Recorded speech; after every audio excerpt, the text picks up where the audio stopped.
Weiner, I got your name from Tim Moscow. We have a few things we'd like to run by you concerning your project, your development project with regard to the ornamental iron gates. Tim came to me and discussed it with me, and because we have a welding and fabrication and machine shop over in Magnolia, Mississippi, and that's where Tim would, along with our involvement, would like to build these gates for you. We have the plans that have been submitted, and I've gone over them very thoroughly. And I have a lot of experience with fabrication and engineering. And these gates, although beautiful, they have a large amount of what we call gingerbread work on them, which really weakens the strength and the integrity of these gates, so that in short order, after they're installed, they're going to sag.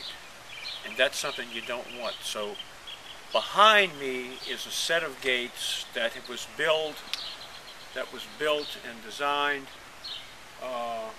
with structural integrity in mind, along with beauty. And I'm sure you'll agree that this is a beautiful set of gates. I'll point out a few things to you, Bruce. First of all, when you look at these gates, the first thing you see is a rectangular frame. Runs here, over the top,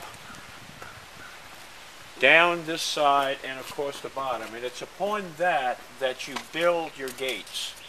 And the arches that are on top of the gates in the plans that you submitted are flat stock that's been contoured for that purpose. But you'll notice you get the same effect here without that, just with the pickets and the ornamental tops. There's a little additional bracketing across the bottom that stabilizes it, that really fixes it so that it doesn't sag. These gates have been up here for years and years and years, and you notice that there's virtually no sagging. They're just hanging very, very beautifully. And these have the automatic closers on them too. I think you're going to put those on yours. You notice the hinges and how they're fastened. They plate, and then the hinges are installed.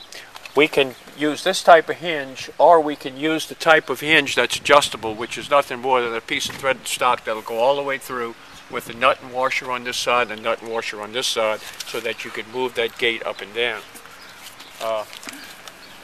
This gate will be a beautiful addition to your project. It will cost you considerably less money, in my opinion, and it will have the structural integrity that a gate the size the two gates the size you want them need to have. This drawing, as far as I'm concerned, doesn't suggest that. So I wanted you to know that and consider what I'm saying, because we can build you some beautiful gates, very much like these, and I think you'll be very, very well pleased with them, and you'll never have to worry about its structural integrity. Tim's going to get with you, I'm sure.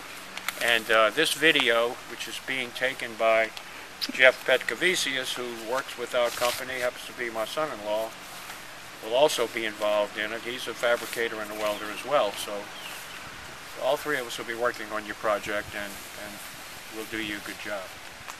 These gates ain't ever going to sag.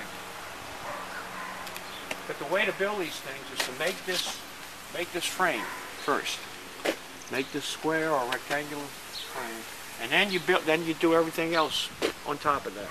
And you notice they didn't punch these. What they did was they welded them, but they welded them in the middle. If you weld them on the side, it's going to arch. Yeah. They welded them in the middle, and then and then they came out.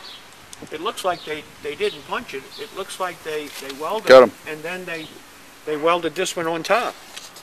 If you look at it, same way up here. Yep.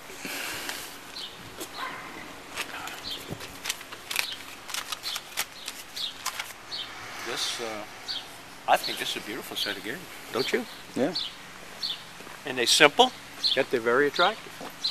Yeah, and these gates will last long, a long, long time, longer than all of us will ever live. ne nous abandonnons pas de mariage, toujours en regrettant nos jolis temps passés. Si que tu te maries avec un jour de vie,